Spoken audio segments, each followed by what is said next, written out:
Very good morning to you all. फिर से हम केमिस्ट्री लर्निंग में आपके साथ हैं रेजोनेंस टॉपिक लेकर, और आज हम लाए हैं उसकी वीडियो नंबर 3। देखिए, वीडियो नंबर 1 में हमने ये डिस्कस किया था कि रेजोनेंस क्या है और रेजोनेंस को हम केमिस्ट्री में क्यों पढ़ते हैं। वीडियो नंबर 2 में हमने ये डिस्कस किया था कि आप ये कैसे डिसाइड करेंगे कि कौन कंपाउंड रेजोनेंस शो करेगा और कौन कंपाउंड रेजोनेंस शो नहीं करेगा। वीडियो नंबर 2 में हमने ये भी डिस्कस किया था कि कौन कंपाउंड ज्यादा स्टेबल है और कौन कम स्टेबल है। इस बात का हम कैसे पता लगाते हैं, और हम ये कैसे पता लगाते हैं कि कौन कंपाउंड कितनी रेजोनेंस स्ट्रक्चर शो करेगा, कौन ज्यादा स्ट्रक्चर शो करेगा और कौन कम रेजोनेंस स्ट्रक्चर शो करेगा। वीडियो नंबर 2 में मैंने आपको बहुत सारे एग्जांपल्स में रेजोनेंस करके दिखाई थी, यानी मैंने आपको डीलोकेलाइजेशन ऑफ पाई इलेक्ट्रॉन्स करके दिखाया था। लेकिन वीडियो नंबर 3 में आज हम ये पढ़ने जा रहे हैं कि क्यों हम केमिस्ट्री में रेजोनेंस का यूज हम कहां करते हैं, यानी इसके केमिस्ट्री में क्या एप्लीकेशंस हैं, क्या यूज हैं। ठीक है, तो ध्यान से देखेंगे वीडियो नंबर 3। और अगर किसी ने वीडियो नंबर 1 और 2 ना देखी हो तो प्लीज वीडियो नंबर 1 और 2 देख ले। रेजोनेंस की क्लियर है जी, और हमारे चैनल को प्लीज सब्सक्राइब जरूर कर दें। चलिए देखते हैं एप्लीकेशंस ऑफ रेजोनेंस वाले पार्ट पर हम आते हैं। मैं पहले आपको वो कंडीशन लिख देता हूं कि कौन कंपाउंड रेजोनेंस शो करेगा और कौन नहीं करेगा। ये आपने देखा कौन सा, A double bond B single bond C, इस पर प्लस चार्ज या माइनस चार्ज या एक इलेक्ट्रॉन या दो इलेक्ट्रॉन या C के बाद डबल बॉन्ड या C के बाद ट्रिपल बॉन्ड। ये हमारी कंडीशन थी, बहुत इंपॉर्टेंट कंडीशन थी। क्लियर है, मैंने आपको बताया था कि फॉर एग्जांपल C के ऊपर प्लस चार्ज है, तो मैंने आपको बताया था जिस एटम के ऊपर चार्ज है वो जिससे जुड़ा है, अगर उसके एकदम बाद कॉन्जुगेशन है तो रेजोनेंस शो करेगा। क्लियर है, ध्यान से देखेंगे। अब एप्लीकेशन नंबर 1 देखिए, रेजोनेंस की एप्लीकेशन से, रेजोनेंस के फिनोमिनन से हम ये पता लगा सकते हैं कि कौन कंपाउंड ज्यादा रिएक्टिव है और कौन कंपाउंड कम रिएक्टिव है। क्लियर है, ध्यान से देखेंगे। मैं लिख सकता हूं यहां पहली बात, रेजोनेंस से हम ये पता लगा सकते हैं कि जो एराइल हैलाइड्स हैं, क्या एराइल हैलाइड्स जो है, एराइल हैलाइड्स जो है and vinyl halides, aryl halides and vinyl halides हैं, वो कम रिएक्टिव क्यों है, वो कम रिएक्टिव क्यों है न्यूक्लियोफिलिक सब्स्टिट्यूशन रिएक्शन के लिए। नाभिक स्नेही प्रतिस्थापन अभिक्रिया के लिए जो एराइल हैलाइड्स हैं या विनाइल हैलाइड्स हैं वो कम रिएक्टिव क्यों है एल्काइल हैलाइड्स की तुलना में। ध्यान से देखिएगा, अगर हमसे कोई यूं पूछे, देखिए भाई ध्यान से देखना, हमने लिया, आपने रिएक्शन पढ़ी KCH3Cl है, इसकी रिएक्शन अगर हमने NaOH के साथ करा दी, किसके साथ, NaOH के साथ करा दी, तो क्या बनेगा आपको पता है, CH3OH बनेगा और प्लस NaCl बनेगा। मतलब क्या हुआ, यहाँ पर Na प्लस का OH माइनस का था, ये OH माइनस का यानी न्यूक्लियोफाइल यानी नाभिक स्नेही यहाँ चला गया और यहाँ से Cl माइनस का यहाँ चला गया। बोलो क्या बना, तो CH3 के साथ OH जुड़ गया, बोलो Na के साथ Cl जुड़ गया। मतलब सीधी बात ये है कि यहाँ से Cl माइनस का हटा तो CH3 पर प्लस आया, उस प्लस वाले CH3 ने OH माइनस के साथ बॉन्ड बना लिया, CH3OH बना लिया। तो यहाँ से हटा कौन, Cl माइनस का हटा यानी न्यूक्लियोफाइल हटा, और यहाँ आया कौन, न्यूक्लियोफाइल ही आया, यानी ऐसी रिएक्शन को हम न्यूक्लियोफिलिक सब्स्टिट्यूशन रिएक्शन कहते हैं, न्यूक्लियोफिलिक प्रतिस्थापन अभिक्रिया कहते हैं। सब्स्टिट्यूशन का मतलब क्या होता है, सब्स्टिट्यूशन का मतलब होता है जहां पर कोई एटम या ग्रुप जुड़ता है वहां से दूसरा एटम या ग्रुप निकलता है। याद रखना, सब्स्टिट्यूशन का यह रूल है कि जहां जुड़ेगा वहीं से निकलेगा, और दूसरी बात यह है कि जैसा जुड़ेगा वैसा ही निकलेगा। मतलब अगर माइनस वाला जुड़ रहा है तो माइनस वाला ही निकलेगा, और अगर प्लस वाला जुड़ रहा है तो प्लस वाला ही निकलेगा। जैसा जुड़ेगा वैसा निकलेगा, जहां जुड़ेगा वहां से निकलेगा। क्लियर है। खैर, हम रेजोनेंस में आते हैं, ये न्यूक्लियोफिलिक सब्स्टिट्यूशन रिएक्शन है। ठीक है, ध्यान से देखिएगा।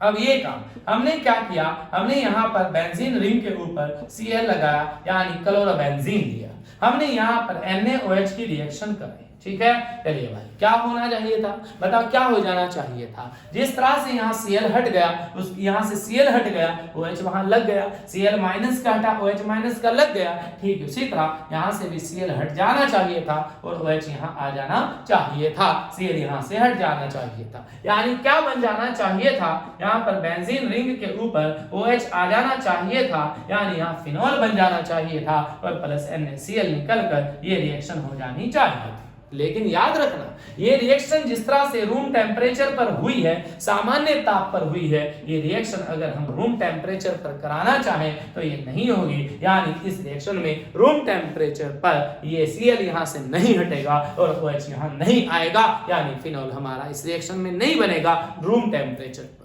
हाँ, जबरदस्ती बनाना चाहे, जबरदस्ती हटाना चाहे, हाई टेम्परेचर हाई प्रेशर लेना चाहे तो अलग बात है, तो बन जाएगा। क्लियर है। लेकिन जिस तरह ये रिएक्शन हुई उसी तरह ये रिएक्शन भी हो जानी चाहिए थी, बट ये नहीं हुई। जबकि कोई फर्क दिख रहा है आपको? नहीं। तो देखो इस CH3Cl में क्या है, बताइए CH3Cl में क्या है, कार्बन और Cl के बीच का बॉन्ड ब्रेक हो रहा है तो Cl हट रहा है, तो यहां से भी तो कार्बन और Cl के ही बीच का बॉन्ड ब्रेक हो रहा है, तो यहां से भी Cl हट जाना चाहिए। बोले यहां भी तो कार्बन Cl के बीच बॉन्ड जो नजर आ रहा है वो सिंगल नजर आ रहा है, यानी सिग्मा बॉन्ड नजर आ रहा है। यहां भी तो बॉन्ड कार्बन और Cl के बीच सिंगल नजर आ रहा है, यानी सिग्मा बॉन्ड नजर आ रहा है। तो जो बात यहां है वही तो यहां भी है। तो फिर ऐसा क्यों है, ऐसा क्यों है कि यहां से Cl जल्दी से हट जाएगा, यानी कोई न्यूक्लियोफाइल आएगा और Cl को जल्दी से रिप्लेस कर देगा, न्यूक्लियोफिलिक सब्स्टिट्यूशन रिएक्शन आसानी से हो जाएगी। लेकिन यहाँ पर ये न्यूक्लियोफाइल आसानी से इस Cl को यहाँ से रिप्लेस नहीं कर पाएगा, यानी क्लोरोबेंजीन यानी एराइल हैलाइड में ये reaction nucleophilic substitution reaction difficulty से होगी। मैं ऐसे भी कह सकता हूँ कि ये रिएक्शन करने के लिए जो क्लोरोबेंजीन है वो बहुत कम रिएक्टिव है। बोलो अब ऐसा क्या है, ये बात हमें रेजोनेंस समझाती है। ध्यान से आप देखिएगा, परेशान होने की जरूरत नहीं है। देखिए ध्यान से आप देखिएगा CH3Cl में और बेंजाइल, इसमें बेंजीन के ऊपर Cl लगाने पे क्लोरोबेंजीन में क्या डिफरेंस होता है। ध्यान से देखिएगा, मैंने बेंजीन रिंग के ऊपर, हमने बेंजीन रिंग के ऊपर Cl लगाया, क्या लगाया, बेंजीन रिंग के ऊपर Cl लगाया, बोलो, और यहाँ पर हमने क्या लिया, CH3Cl लिया। बोलो ध्यान से देखना आप, इन दोनों में क्या डिफरेंस, नजर तो यहाँ कार्बन और Cl के बीच बॉन्ड आ रहा है, यहाँ भी नजर कार्बन और Cl के बीच सिंगल बॉन्ड नजर आ रहा है और यहाँ भी सिंगल बॉन्ड नजर आ रहा है। क्लियर है। चलिए देखते हैं क्या ये कंपाउंड रेजोनेंस शो करेगा, क्या ये कंपाउंड रेजोनेंस शो करेगा, चेक करते हैं। ध्यान से देखिएगा, क्या इस Cl के पास लोन पेयर भी है? हाँ है। कितने हैं बोलो, ये नहीं बता सकते, ये तो हम H2 और NH3 में ही बता सकते हैं। देखिए H2 में ऑक्सीजन के पास 2 और NH3 में नाइट्रोजन के पास है। देखिए कैसे पता लगेगा कि Cl के पास लोन पेयर है क्या, बताइए क्या करेंगे उसके लिए। Cl का एटॉमिक नंबर देखिए कितना है, Cl का एटॉमिक नंबर 17 होता है और 17 है तो इसका इलेक्ट्रॉनिक कॉन्फ़िगरेशन, इलेक्ट्रॉनिक विन्यास कर लीजिए, बताइए कितना होगा, 287 होगा 287। यहाँ पर वैलेंस शेल में कितने इलेक्ट्रॉन्स है, बोलो 7 इलेक्ट्रॉन्स हैं कि नहीं है, 7 इलेक्ट्रॉन्स हैं। तो जब वैलेंस इलेक्ट्रॉन 7 है, संयोजी कोश में 7 इलेक्ट्रॉन्स हैं, तो बॉन्ड कितने बनने चाहिए, 7 बनने चाहिए। और जब 7 बनने चाहिए तो बने कितने, 1 बना, इलेक्ट्रॉन्स कितने रहे, 6 इलेक्ट्रॉन्स रहे हैं। बोले बात समझ आती है या नहीं, यानी इसके पास 3 लोन पेयर हैं। ठीक, यहाँ बताइए इस Cl के पास भी तो 3 लोन पेयर होंगे, हाँ बिल्कुल होंगे। अब देखिए अब ये कंडीशन आ गई, देखो A double bond B single bond C और इसके पास lone pair, A double bond B कौन सी, A double bond B single bond C उसके पास लोन पेयर। बोले ये वाली कंडीशन आ गई या यहाँ नहीं आ गई, देख लो आप ध्यान से देखिए, जिसके पास लोन पेयर है वो जिससे जुड़ा है उसके एकदम बाद कॉन्जुगेशन है, तो वो तो ये तो रेजोनेंस शो करेगा। बताइए ये करेगा क्या, नहीं, क्यों नहीं, जिस एटम के पास लोन पेयर है वो जिससे जुड़ा है उसके एकदम बाद कहीं भी कॉन्जुगेशन नहीं है, यानी ये रेजोनेंस शो नहीं करेगा। बोले बात समझ आती है। चलिए अब भाई ये रेजोनेंस शो करेगा, ये नहीं करेगा, इस बात से क्या हुआ, अब बताइए क्या हुआ, ध्यान से देखना क्या हुआ। जब ये रेजोनेंस शो करेगा तो करा दूं, बताइए, चलिए कराता हूं, बताओ मेरे चांद हुआ क्या, ध्यान से देखना क्या होगा। रेजोनेंस का मतलब क्या होता है, पाई इलेक्ट्रॉन्स का डिलोकलाइजेशन होना, पाई इलेक्ट्रॉन्स का एक जगह से दूसरी जगह चले जाना। बताइए मुझे ये जो Cl है वो अमीर है या गरीब है, बताइए Cl कैसा है, जल्दी बताइए ये जो Cl है वो कैसा है? बोलो, इसके पास 7 लाख रुपए थे, मकान बनाने में लग सकते थे 7 लाख, लगाए कितने इसने? 1 लाख, मकान भी बन गया और 6 लाख रुपए भी बच गए। बोलो अमीर है क्या गरीब है? अमीर है। जब ये अमीर है तो इलेक्ट्रॉन देगा या लेगा? बोलो बोलो, ये इलेक्ट्रॉन देगा या लेगा? देगा। चलिए फिर इलेक्ट्रॉन किधर जाएंगे? बेंजीन रिंग की तरफ जाएंगे। बोलो ये बात समझ आती है या नहीं? क्योंकि जब हम किसी को कोई चीज देते हैं, फॉर एग्जाम्पल ये मार्कर मैं आपको दूं तो मैं से ये दूर जाएगा, और अगर मैं आपसे लूं तो ये मेरे पास आएगा। बोले बात समझ आती है? तो ये Cl इलेक्ट्रॉन दे रहा है तो इससे Cl से इलेक्ट्रॉन दूर जाएंगे, तो इधर जाएंगे। अब बताइए क्या होगा? अब आप सीख कर आए हैं पिछली वीडियो में, जब ये 2 इलेक्ट्रॉन यहां से यहां जाएंगे तो बोलो यहां पर देखो मैं बॉन्ड बना देता हूं ऐसे, बोलो ये 6 इलेक्ट्रॉन बना देता हूं, 3 लोन पेयर बना देता हूं। जब 2 इलेक्ट्रॉन यहां से यहां जाएंगे यानी यहां से हटेंगे तो यहां पर बॉन्ड बन जाएगा। बोलो जो लोन पेयर देता है उस पर प्लस चार्ज आता है तो इस पर प्लस चार्ज आ जाएगा। अच्छा अब बताओ क्या हुआ? इस कार्बन की वैलेंसी 5 हो गई कि नहीं हो गई? हो गई। तो क्या होगा? जैसे ही 2 इलेक्ट्रॉन यहां गए, यहां पर पाई बॉन्ड बन गया, ये बॉन्ड आगे चला जाएगा। बोलो तो ये बॉन्ड यहां से हटा, और जब बॉन्ड इधर जाएगा तो इधर कैसा चार्ज आएगा मेरे चांद? माइनस चार्ज आएगा। किसी को इस बात में कोई दिक्कत है तो बताइए? बोलिए नहीं है। अब बताओ मुझे, क्या यहां पर भी रेजोनेंस होगी? नहीं होगी। क्या ये 2 इलेक्ट्रॉन्स यहां से यहां जाएंगे? नहीं जाएंगे। क्यों नहीं जाएंगे? क्योंकि यहां पाई इलेक्ट्रॉन्स का डिलोकलाइजेशन नहीं होगा। क्यों नहीं होगा? क्योंकि ये कंडीशन को फॉलो नहीं कर रहा है रेजोनेंस की, क्योंकि इसमें कॉन्जुगेशन है नहीं। बोलो अच्छा बताओ, जब ये 2 इलेक्ट्रॉन्स यहां से यहां नहीं जाएंगे तो यहां क्या पाई बॉन्ड बनेगा? डबल बॉन्ड बनेगा ना? तो यहां तो कैसा बॉन्ड रहेगा? बोलो यहां तो कैसा बॉन्ड रहेगा? यहां तो सिंगल बॉन्ड ही रहेगा। कैसा बॉन्ड रहेगा? सिंगल बॉन्ड ही रहेगा। बोले बात समझ आती है या नहीं आती है? यहाँ तो सिंगल बॉन्ड ही रहेगा, लेकिन यहाँ तो कैसा बॉन्ड कैसा बॉन्ड नजर आ गया आपको? यहाँ तो डबल बॉन्ड नजर आ गया। बोलो जो नजर आ रहा था सिंगल, वो है कैसा? डबल। बोलो जो जैसा दिखता है वो जरूरी नहीं कि वैसा हो। हाथी के दांत दिखाने के कुछ और, खाने के कुछ और होते हैं। तो बताओ क्या हुआ? यहाँ तो कार्बन और Cl के बीच में कैसा बॉन्ड नजर आ रहा है? डबल बॉन्ड है। और यहाँ कैसा है? सिंगल है। बताइए मुझे, एक बॉन्ड को तोड़ना मुश्किल है या 2 बॉन्ड को तोड़ना मुश्किल है? बोलो बोलो बोलो, 2 बॉन्ड को तोड़ना मुश्किल होगा। क्यों? क्योंकि Cl तो यहाँ से तभी हट पाएगा ना जब ये भी टूटे और ये भी टूटे। बोलो तो यहाँ से Cl को हटाने के लिए, यानी यहाँ Cl की जगह OH लाने के लिए इस Cl को हटाना पड़ेगा, और जब Cl को हटाना पड़ेगा तो यहाँ से 2 बॉन्ड्स को तोड़ना पड़ेगा, और यहाँ से सिर्फ 1 बॉन्ड को तोड़ना पड़ेगा। तो यहाँ 2 बॉन्ड तोड़ने पड़ेंगे, इसलिए यहाँ बॉन्ड को तोड़ने के लिए एनर्जी जो चाहिए वो ज्यादा चाहिए। यानी यहाँ मैं कह सकता यहाँ पार्शियल डबल बॉन्ड कैरेक्टर है। कैसा है? पार्शियल डबल बॉन्ड कैरेक्टर है। पार्शियल मतलब आंशिक, पार्शियल इसलिए कह रहा हूं कि नजर तो आ रहा है सिंगल, लेकिन यहाँ कैरेक्टर डबल बॉन्ड का भी है, इसलिए मैंने इसे कहा पार्शियल डबल बॉन्ड कैरेक्टर। तो इसे तोड़ने के लिए अब क्या चाहिए? यहाँ पर ज्यादा एनर्जी चाहिए बॉन्ड को तोड़ने के लिए। बोलो मैं लिख सकता हूं यहाँ कि मोर बॉन्ड डिसोसिएशन एनर्जी चाहिए, यानी ज्यादा बॉन्ड डिसोसिएशन एनर्जी चाहिए। बोलो ये बात समझ में आती है या नहीं आती है? तो यहाँ पर एनर्जी ज्यादा चाहिए। जब एनर्जी ज्यादा चाहिए तो हाई टेम्परेचर की रिक्वायरमेंट होगी, हाई प्रेशर की रिक्वायरमेंट होगी, तब जाकर ये बॉन्ड ब्रेक होंगे, और जब जाकर ये बॉन्ड ब्रेक होंगे तब Cl हटेगा और यहाँ OH आ सकता है। इसलिए यहाँ पर OH इजीली नहीं आता, इसलिए हम कहते हैं कि क्लोरोबेंजीन में जो ये Cl है वो इजीली यहाँ से रिप्लेस नहीं होता, या मैं कह सकता हूँ क्लोरोबेंजीन आसानी से न्यूक्लियोफिलिक सब्स्टिट्यूशन रिएक्शन नहीं कर पाता, जबकि ये आसानी से कर लेता है। बोलो इतनी बात आपको समझ में आती है या नहीं आती है? आती है। बोले बात समझते हो? ठीक है। चलिए दूसरा एग्जांपल मैं आपको, दूसरी एप्लीकेशन में आपको दिखाता हूं। कौन सी एप्लीकेशन? तो एराइल हैलाइड्स कैसे हैं? कम रिएक्टिव हैं जी। मैं विनाइल हैलाइड्स में भी ले सकते हैं, आप विनाइल हैलाइड्स में भी ले सकते हैं। विनाइल हैलाइड क्या होता है? विनाइल हैलाइड है for example CH2 double bond CHCl। ये कैसा है? इसका नाम है विनाइल क्लोराइड। क्या नाम है? विनाइल क्लोराइड है। हमने CH3Cl लिया, वही बात कि यहाँ पर तो रेजोनेंस होगी नहीं, है ना? यहाँ से यहाँ जाएगा नहीं, यहाँ तो सिंगल बॉन्ड ही रहेगा। लेकिन बताओ यहाँ पर बोलो रेजोनेंस जिस पर लोन पेयर है वो जिससे जुड़ा है उसके एकदम बाद कॉन्जुगेशन है, रेजोनेंस होगी। रेजोनेंस होकर क्या क्या होगा, दो इलेक्ट्रॉन यहाँ से यहाँ जाएंगे, जैसे यहाँ जाएंगे बॉन्ड आगे चला जाएगा, बताइए क्या होगा। बोलो CH2 डबल बॉन्ड CH था, ठीक है। बताइए क्या था, यहाँ पर 6 इलेक्ट्रॉन्स यानी 3 लोन पेयर्स थे। बोलो दो इलेक्ट्रॉन यहाँ से यहाँ गए, यहाँ बॉन्ड बना, जिसने दिए इलेक्ट्रॉन पेयर उस पर प्लस चार्ज आ गया, ये बॉन्ड आगे चला गया तो इस पर माइनस चार्ज आ गया। बोले बात समझ में आती है या नहीं आती है? आती है जी। तो यहाँ पर पार्शियल डबल बॉन्ड कैरेक्टर है, इसलिए यहाँ एनर्जी ज्यादा चाहिएगी इस बॉन्ड को तोड़ने के लिए, इसलिए जल्दी से रिप्लेस नहीं होगा। बोलो तो विनाइल हैलाइड्स और aryl halides are less reactive towards nucleophilic substitution reactions. बोलो बात समझ आती है या नहीं आती है? आती है। चलिए और दिखाता हूँ, हाईली रिएक्टिविटी दिखाता हूँ मैं आपको, ध्यान से देखना आप।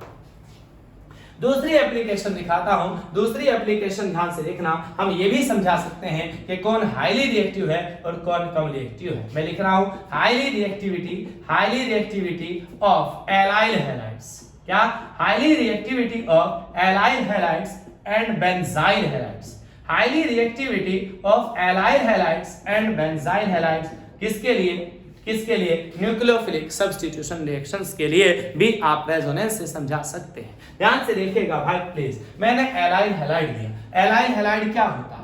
CH2 डबल बॉन्ड CH2Cl, ठीक है। ये हमारा एलाइल हैलाइड है। इस कंपाउंड का नाम, इस ग्रुप का नाम यहाँ तक CH2 डबल बॉन्ड CH2 का नाम एलाइल ग्रुप है और ये Cl क्लोराइड है, तो इसका नाम क्या हो गया? एलाइल क्लोराइड हो गया, ठीक है। चलिए मैं यहाँ पर क्या ले लेता हूँ, वही CH3Cl ले लेता हूँ। ध्यान से देखिएगा जी, आप ध्यान से देखिएगा भाई, हमें यहाँ से वही काम करना है, OH माइनस को हटाना है, OH माइनस को लाकर यहाँ जोड़ना है, यानी कार्बन Cl के बीच का बॉन्ड तोड़कर Cl को हटाना है। यहाँ से भी हटाना है, यहाँ से भी हटाना है। अब ध्यान से देखिएगा इधर, प्लीज आप बात देखिए। यहाँ पर Cl के पास 3 लोन पेयर है, यहाँ पर भी Cl के पास 3 लोन पेयर है या नहीं? बोलो है? बोले बात समझ आती है कि नहीं आती है? चलिए भाई अब देखिए, क्या ये रेजोनेंस शो करेगा? नहीं भाई, ये रेजोनेंस शो नहीं करेगा, पता है आपको। बताइए क्या ये रेजोनेंस शो करेगा? चेक कर लेते हैं। जिसके पास लोन पेयर है वो जिससे जुड़ा है उसके एकदम बाद कॉन्जुगेशन नहीं है, तो बताइए क्या ये रेजोनेंस शो करेगा? नहीं करेगा। बोलो नहीं करेगा। तो भाई क्या हुआ फिर? तो जिस तरह से बॉन्ड, जितनी जल्दी ये बॉन्ड टूटना चाहिए उतनी ही जल्दी ये बॉन्ड टूट जाना चाहिए। बोले बात समझ आ रही है क्या नहीं आ रही? टूट जाना चाहिए भाई। वहां तो अलग केस था ना पिछले वाले में, यहाँ पार्शियल डबल बॉन्ड था, रेजोनेंस हो रही थी, है ना। लेकिन यहाँ तो रेजोनेंस यहाँ भी नहीं हो रही है और यहाँ भी नहीं हो रही है, तो ना यहाँ डबल बॉन्ड यहाँ बनेगा और ना डबल बॉन्ड यहाँ बनेगा, ना यहाँ पार्शियल डबल बॉन्ड कैरेक्टर है, ना यहाँ पार्शियल डबल बॉन्ड कैरेक्टर है। बोले बात समझ आती है या नहीं आती? आती है। चलिए फिर देखिए अब क्या होगा, ध्यान से देखिए। आप मेरी एक बात सुनिए।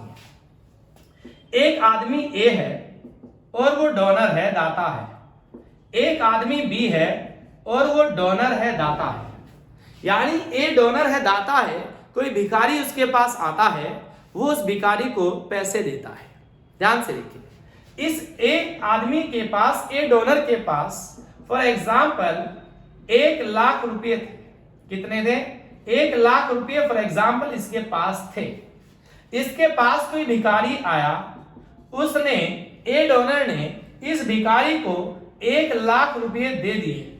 भिखारी ने आया, इसने सारे 1 लाख रुपए दे दिए। ये क्या चाहता है कि मेरा नाम हो जाए इस दुनिया में और मैं कहलाऊं कि बहुत बड़ा दानी हूं, बहुत बड़ा डोनर हूं। ठीक है, ध्यान से देखिएगा। चलिए, इसने 1 लाख रुपए दे दिए, तो इस भिखारी के पास तो 1 लाख रुपए हो गए। बोलो, और इसके पास कितने बचे? 0 बचे। बोले इसके पास तो कुछ भी नहीं बचा।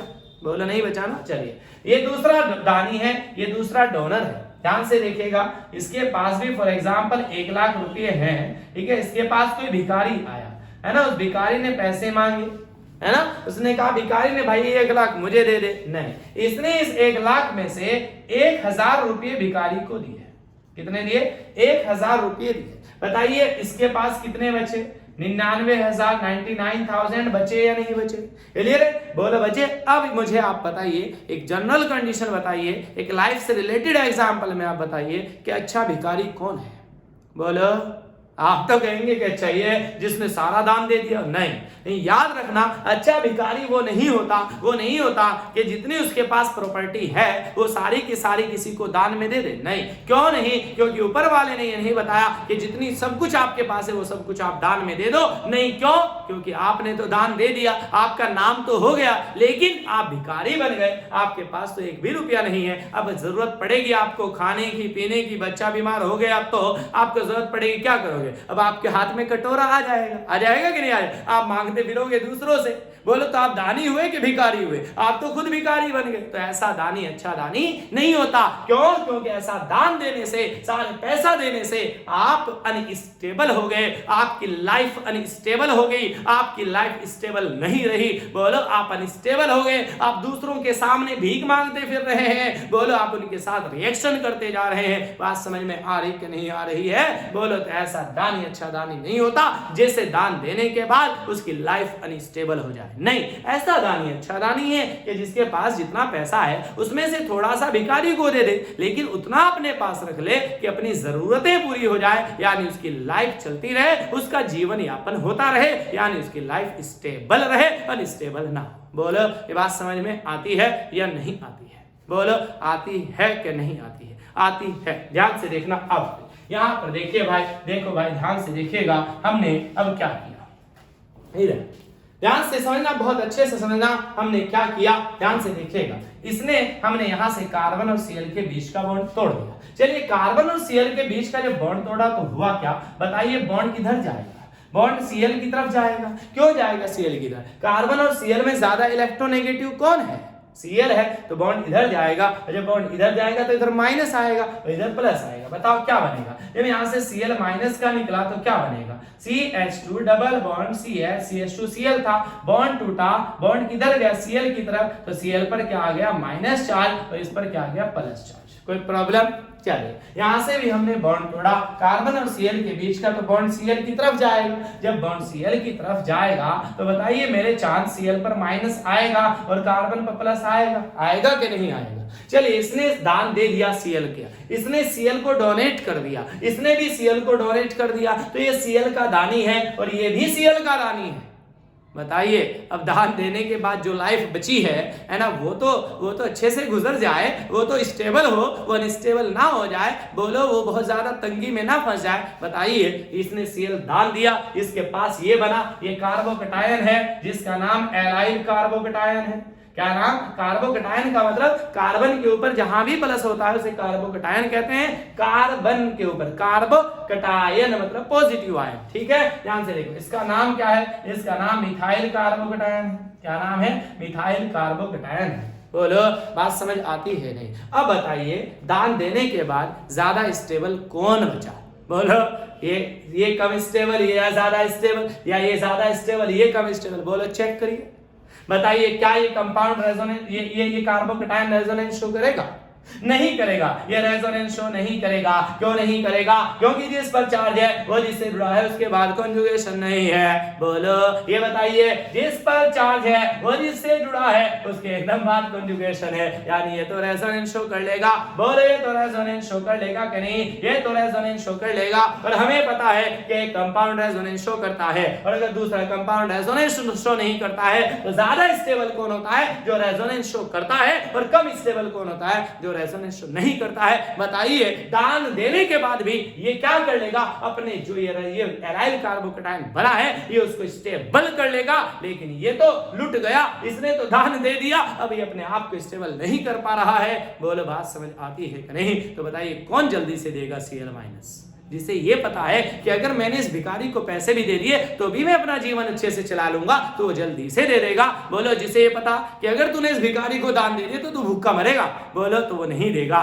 बात समझ आ रही है? तो बताइए जल्दी से Cl- को निकालेगा, ये जल्दी से Cl- निकालेगा। क्यों? इसे पता है कि अगर तूने Cl- निकाल दिया तब भी तेरे पर ज्यादा कुछ फर्क नहीं पड़ेगा, तब भी तो अपने आप को स्टेबल कर लेगा। और इसे क्या पता है कि अगर तूने Cl- निकाल दिया तो तेरे पर जब प्लस चार्ज आएगा तो उसे स्टेबल नहीं कर पाएगा। बोलो क्योंकि तू रेजोनेंस शो नहीं कर पाएगा। दिखा दूं कैसे स्टेबल करता है, तो दिखा देता हूं कैसे स्टेबल कर लेगा। आपको तो पता है, रेजोनेंस तो आप पर आती है, अब तो आप सीख गए। बताइए रेजोनेंस हाइब्रिड बना देते हैं, सॉरी रेजोनेंस स्ट्रक्चर बना देते हैं। बताइए क्या होगा, CH2 डबल बॉन्ड CH है, यहाँ पर CH2 का प्लस चार्ज है। बताइए बॉन्ड किधर जाएगा, इधर जाएगा कि नहीं? जब बॉन्ड इधर जाएगा तो इधर माइनस आएगा, तो इधर माइनस आएगा तो इधर प्लस आएगा। बोलो माइनस प्लस के बीच बॉन्ड बन जाएगा या नहीं बन जाएगा? बोलो बात समझ आ रही है? तो यहाँ क्या है, ये रेजोनेंस शो कर रहा है, ये रेजोनेंस स्टेबलाइज्ड कार्बोकेटायन है। कैसा है, कैसा है? ये अपने आप को रेजोनेंस से क्या कर लेता है, स्टेबलाइज्ड कर लेता है।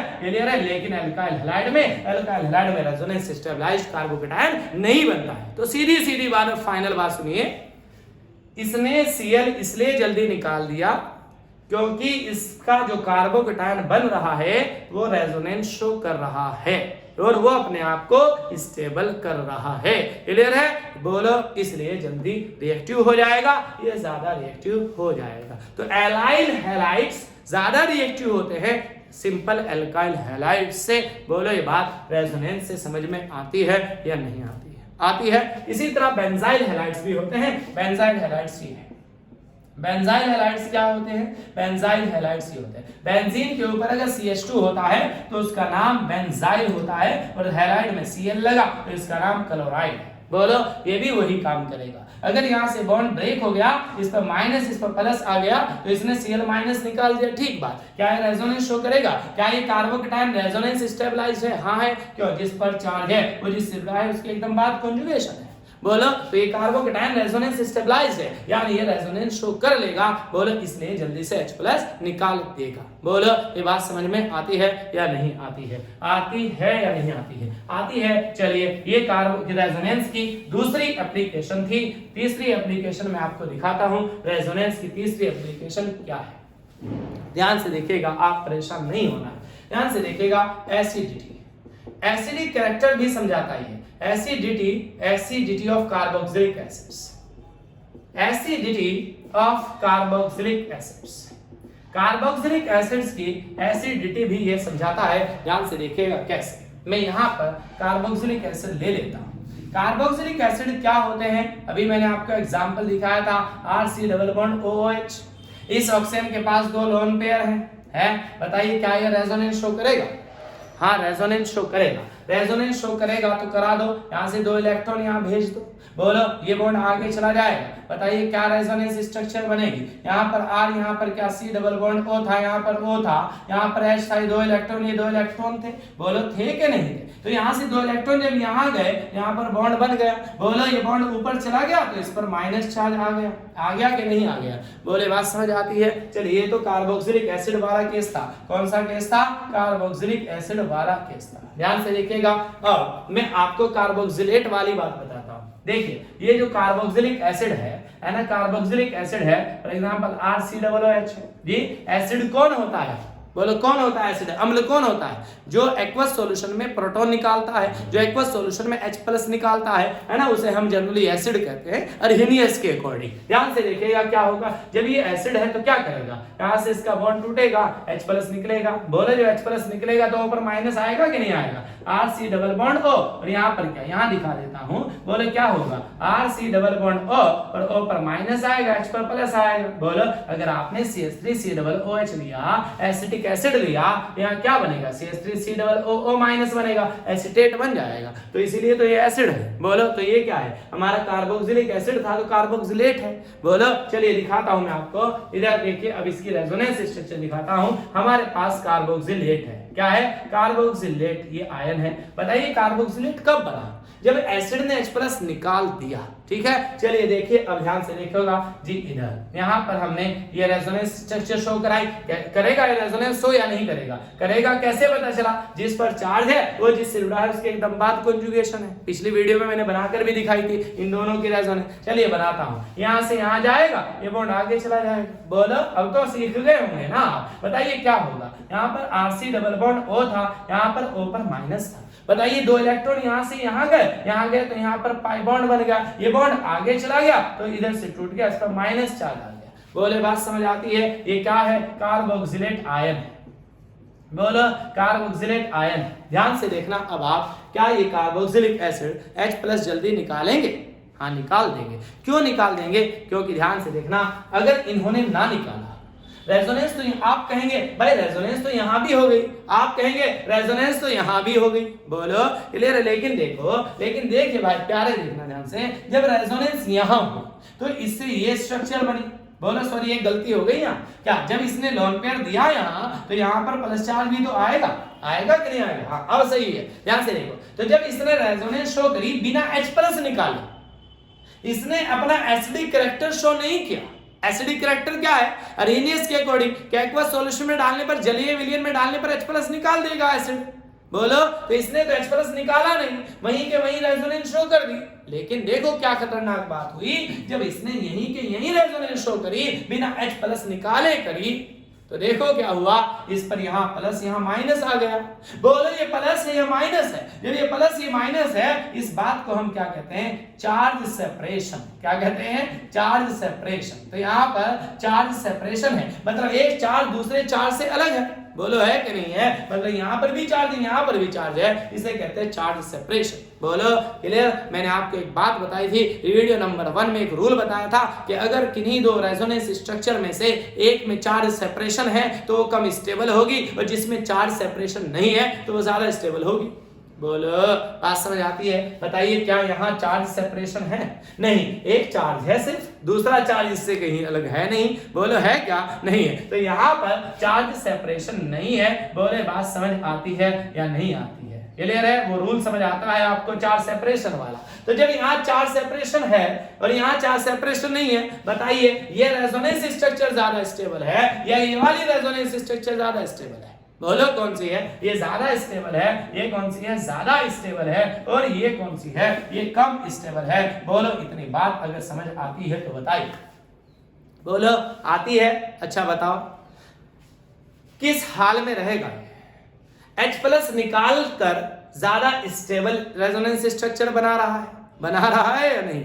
क्लियर है? और अगर H प्लस ना निकाले तो कम स्टेबल रेजोनेंस स्ट्रक्चर बना रहा है। बोले से कम स्टेबल में रहना या ज्यादा स्टेबल में रहना? इस दुनिया में कोई इंसान ये चाहता है कि मैं ज्यादा स्टेबल फॉर्म में रहूं। मेरा अगर रोजगार नहीं है, मेरी अगर जॉब नहीं है, मेरी जॉब लग जाए, मेरा अच्छा रोजगार चल जाए, मेरी अच्छा बिजनेस चल जाए, मेरी नौकरी नहीं है, मेरी नौकरी लग जाए, ताकि मैं ज्यादा स्टेबल हो जाऊं, मेरा फ्यूचर स्टेबल हो जाए। बात समझ आ रही है? इस दुनिया में, इस केमिस्ट्री में अनस्टेबल फॉर्म में कोई नहीं रह सकता, कोई नहीं रह सकता। किस में रहेगा? स्टेबल फॉर्म में रहेगा। बोलो तो हर कोई क्या चाहता है? हर कोई तब तक परेशान रहता है जब तक वो स्टेबल ना हो जाए। तो केमिस्ट्री के कंपाउंड, केमिस्ट्री के मॉलिक्यूल्स भी तब तक परेशान रहते हैं जब तक वो स्टेबल नहीं हो जाते। तो मुझे बताइए ये कार्बोक्सिलिक एसिड इस फॉर्म में ज्यादा स्टेबल रहेगा या इस फॉर्म में ज्यादा स्टेबल रहेगा? इस फॉर्म में ज्यादा स्टेबल रहेगा, यानी वो H प्लस जल्दी से निकाल देगा। H प्लस निकाल कर, क्यों? क्योंकि क्या बन रहा है? कार्बोक्सिलेट आयन बन रहा है, और वो कार्बोक्सिलेट आयन अपने आप को रेजोनेंस के थ्रू स्टेबलाइज्ड कर रहा है। बोलो बात समझ आ रही है कि नहीं? तो ये कार्बोक्सिलिक एसिड जल्दी से H प्लस निकाल देंगे और ये इनका एसिडिक कैरेक्टर कहलाएगा। बोलो ये बात भी किससे पता चली? रेजोनेंस से पता चली। बोले बात समझ में आती है या नहीं आती है? आती है? बोलो आती है? क्लियर है? चलिए चौथी एप्लीकेशन में आपको रेजोनेंस की दिखाता हूं। बहुत इंपॉर्टेंट एप्लीकेशन है, बहुत इंपॉर्टेंट एप्लीकेशन है रेजोनेंस की चौथी एप्लीकेशन। ध्यान से देखना, एप्लीकेशन नंबर 4। हम रेजोनेंस की हेल्प से ये कंपैरिजन कर सकते हैं, comparison of acidity of phenol and alcohol. हम फिनॉल और अल्कोहल की एसिडिक कैरेक्टर यानी अम्लीय गुण में तुलना कर सकते हैं कि कौन ज्यादा एसिडिक है और कौन कम एसिडिक है। ये बात भी हम रेजोनेंस से पता लगा सकते हैं। बोलो दिखा दूं कैसे? दिखा दे। ध्यान से देखना। मैं पहले यहाँ पर फिनॉल लेता हूँ। मैंने यहाँ लिया फिनॉल। बताइए फिनॉल क्या है?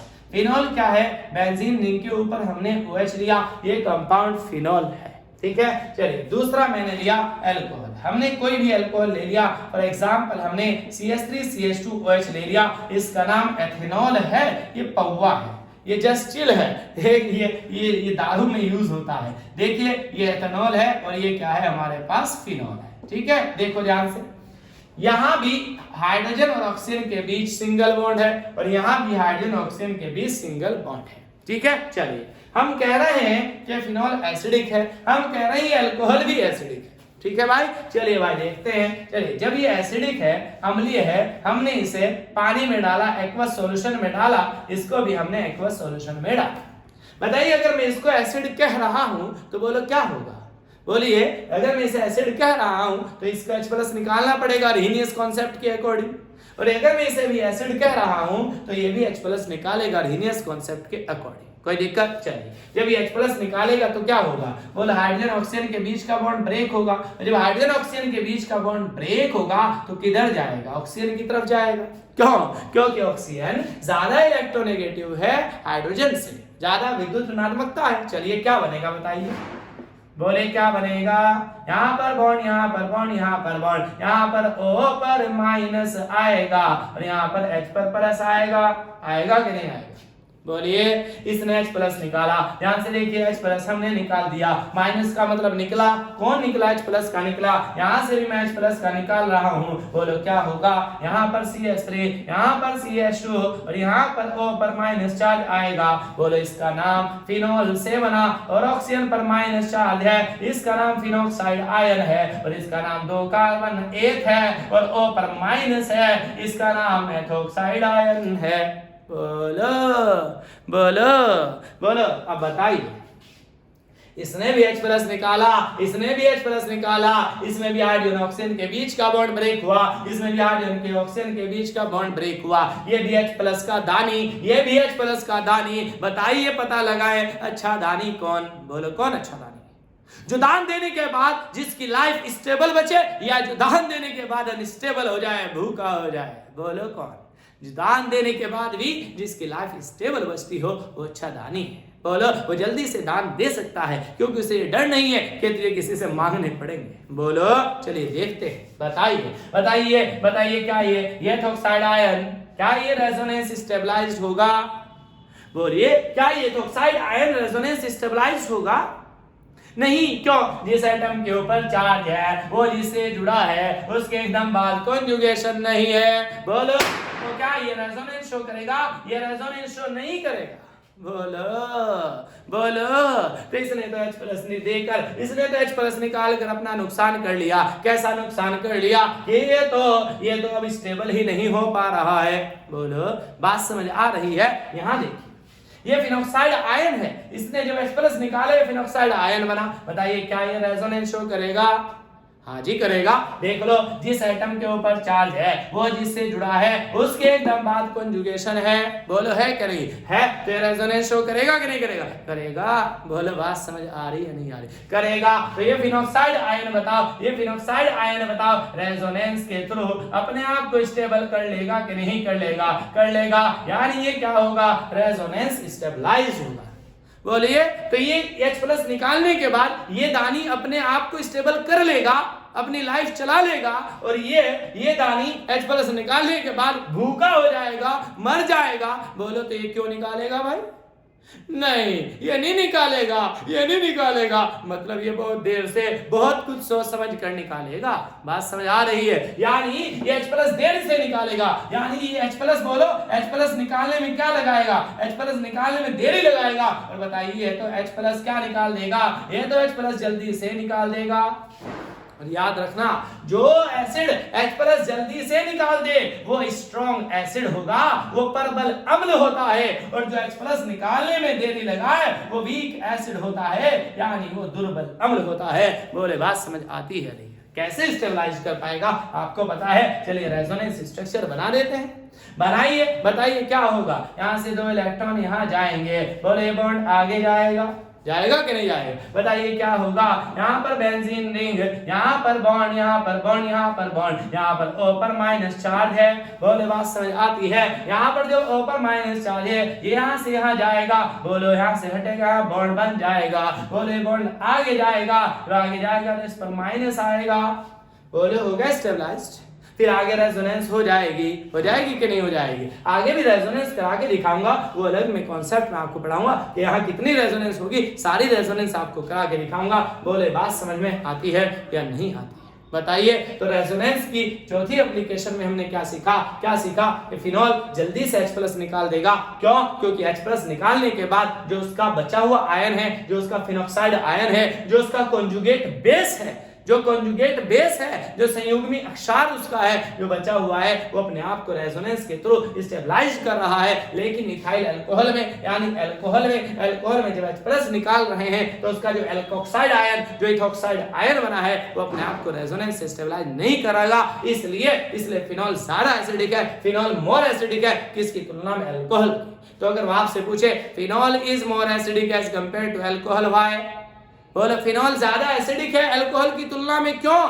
तो आप क्या कहेंगे कि फिनॉल एक्वस सॉल्यूशन में H+ निकालने के बाद फिनॉक्साइड आयन बनाता है, जो कि रेजोनेंस स्टेबलाइज होता है, अपने आप को रेजोनेंस के थ्रू स्टेबलाइज कर लेता है। और उसकी रेजोनेंस स्ट्रक्चर्स बना देनी है, मैं आपको आगे बनाकर दिखाऊंगा, सारी बनाकर दिखाऊंगा। बोलिए, और जबकि अल्कोहल H+ निकालने के बाद एल्कोक्साइड आयन बनाता है, और जो अपने आप को रेजोनेंस के थ्रू स्टेबलाइज नहीं कर पाता, इसलिए फिनॉल कम एसिडिक है, अल्कोहल कम एसिडिक है और फिनॉल ज्यादा एसिडिक है। बोले बात समझ में आती है या नहीं आती है कि नहीं आती है? आती है। तो ये इसकी चौथी एप्लीकेशन थी। किसकी रेजोनेंस की चौथी एप्लीकेशन थी। ठीक है, रेजोनेंस की पांचवी एप्लीकेशन में आपके सामने दिखा रहा हूं, ध्यान से देखिएगा। इस पांचवी एप्लीकेशन में मैं आपको ये भी सिखाने की कोशिश करूंगा, इस पांचवी एप्लीकेशन में मैं आपको ये भी सिखाने की कोशिश करूंगा कि जो रेजोनेंस है यानी जो मेसोमेरिज्म है ना, रेजोनेंस है, ये 2 टाइप्स का होता है। जो रेजोनेंस है 2 टाइप्स का होता है। एक होता है +R या +M और एक होता है -R या -M। यानी रेजोनेंस भी 2 टाइप्स का हो सकता है। इसलिए मैं आपको दिखाऊंगा अलग अलग एग्जांपल्स लेकर। कुछ के एग्जांपल्स तो मैंने यहाँ आपको पढ़ा भी दिए हैं, मैं आपको लेकिन दोनों में अलग अलग पढ़ाऊंगा। ठीक है, ये पांचवी एप्लीकेशन में आपको समझ में आ जाएगा कि रेजोनेंस भी 2 टाइप्स की हो सकती है, पॉजिटिव भी हो सकती है और नेगेटिव भी हो सकती है। इसलिए इसके लिए आपको थोड़ा सा इंतजार करना होगा और हम नेक्स्ट वीडियो में पूरा एक वीडियो में इस पांचवी एप्लीकेशन को हम डिस्कस करेंगे और इसके साथ साथ आपको एक बहुत अच्छी ट्रिक बताएंगे जो आपके हमेशा काम आएगी। लेकिन आप प्लीज, मैं आपसे रिक्वेस्ट करता हूं कि चैनल को सब्सक्राइब जरूर करें और उन बच्चों तक जरूर पहुंचाएं इस वीडियो को जो बच्चे पढ़ नहीं पाते हैं पैसे की वजह से, किसी भी तरह से, उन तक जरूर पहुंचाएं ताकि उनका ज्यादा से ज्यादा फायदा हो। और उनसे रिक्वेस्ट करें कि प्लीज चैनल को सब्सक्राइब जरूर करें। Thank you very much. Thank you.